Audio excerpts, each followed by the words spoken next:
Well, it's a pretty significant split between the northwest and the southeast this morning. Temperatures knocking the door of freezing in some West Highland glens, while we've seen temperatures still in the sultry 16, 17 range across parts of East Anglia this morning. Thanks for clicking on to the Wednesday edition of Vogan's European Outlook. The reason why we've got this big contrast is we have got high pressure that is to the northwest, extending into Scotland. We've got an area of low pressure, a fairly large area of low pressure across France. And what that's doing is we're seeing warm, humid air and energy bringing showers, thunderstorms across the southern half of the British Isles. All the while, clear skies, light winds, and indeed cool air aloft is supporting temperatures near freezing this morning. Here you can see here of the latest GFS run, 850 temperatures of freezing actually across northern portions of Scotland. We've still got fairly milder in the southeast corner of the country, but temperatures moderated across Spain and Portugal and France as well. We are seeing temperatures coming up slightly across the eastern portion of Iberia.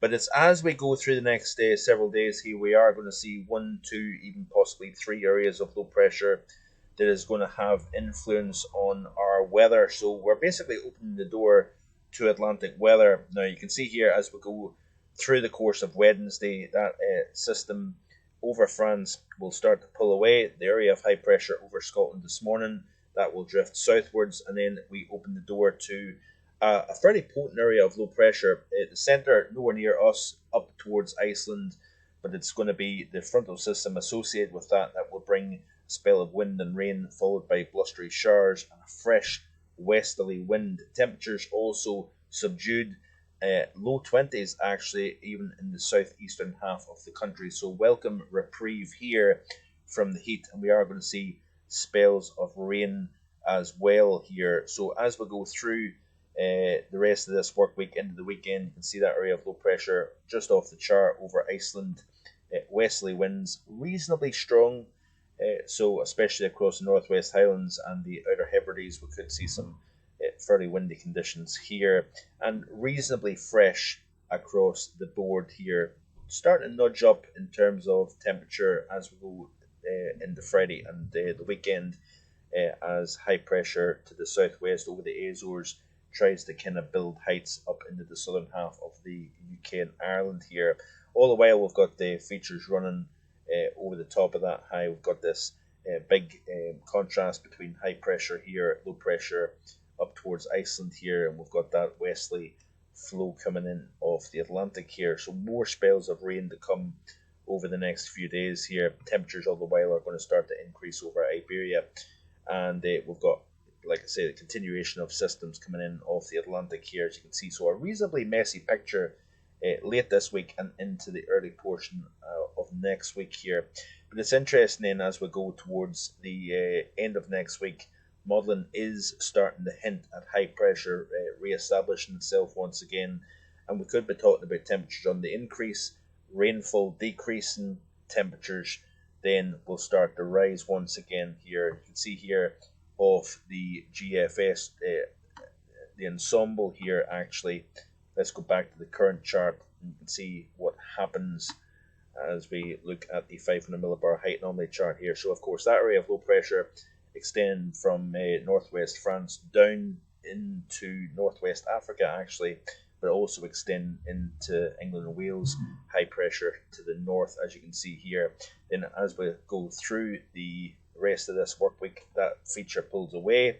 We've got in comes that deep area of low pressure up towards Iceland. Then we've got, of course, this contrast between the high to the south, low to the north, westerly flow in charge. And then as we go towards next week, you can see here that heights build generally from the northern half of Europe westwards here, which is quite interesting. So as you can see here, the ensemble is certainly building heights quite significantly across the north of Europe here. So, focused from northern Scotland all the way across northern Scandinavia here. All the while we've got neutral, if not negative heights further south, which is quite interesting. If you look at the precipitation forecast, it's not particularly great news. Of course, we haven't seen a huge amount of rain. We have seen some, which is helpful. I'm mainly talking about, of course, the southern half of the British Isles. Northern half of the British Isles, good, not too bad, and recent rainfall will certainly be helping. But down across the very dry areas of England, Wales, and of course France, central portions of Europe, the outlook is very dry indeed here, and it continues to increase in terms of lack of rainfall as we'll leave the month of August and begin the month of September, which is very interesting actually when you look at it. And of course, recent scenes like this, the River Loire and also the Rhine, some parts, that almost looks like a beach, doesn't it, with a bridge going across. Remarkable stuff. But like I said in yesterday's global weather report, that river levels were kind of reaching that critical level. I mean, the main rivers, the waterways that support trade from different parts of countries to different countries altogether. Of course, a lot of goods being moved. Making mention about the fact that a lot of the loads have had to be reduced because the depth of the river, of course, reducing, so therefore they can't carry the same amount of goods along the waterways, getting from A to B. But it looks as if the conditions have kind of moderated somewhat and may in fact be actually slightly rising with recent rainfall. But it's going to be interesting to see how this all pans out as we go towards the autumn season and how much rainfall we get through the autumn season and then of course on into the winter.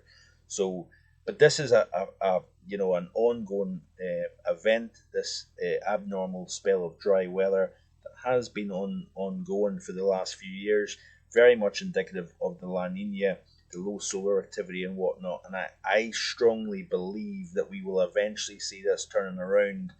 The La Nina can't last forever, and El Nino has got to be only around the corner. Once we start to see that take place, the reaction, of course, seasonal fluctuation in the atmosphere, the very warm waters over the North Atlantic, I do believe, and we've seen it time and time again through history, that these droughts tend to get flipped around.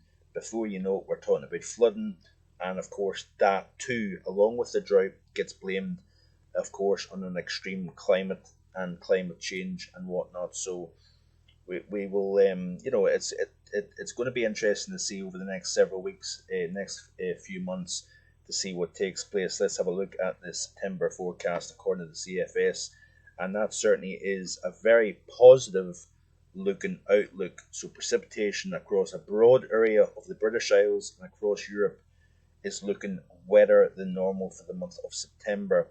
Looking at the month of October, can see here that maybe not quite as wet looking, but we are still seeing drier than normal across Scotland, average conditions across the bulk of England and Wales. Northern portions of France looks wetter than normal, so we'll wait and see what happens anyway. But that's it for today. Thanks for watching. I do appreciate it. Please like, share and subscribe if you haven't already done so. Have a great rest of your Wednesday. Bye for now.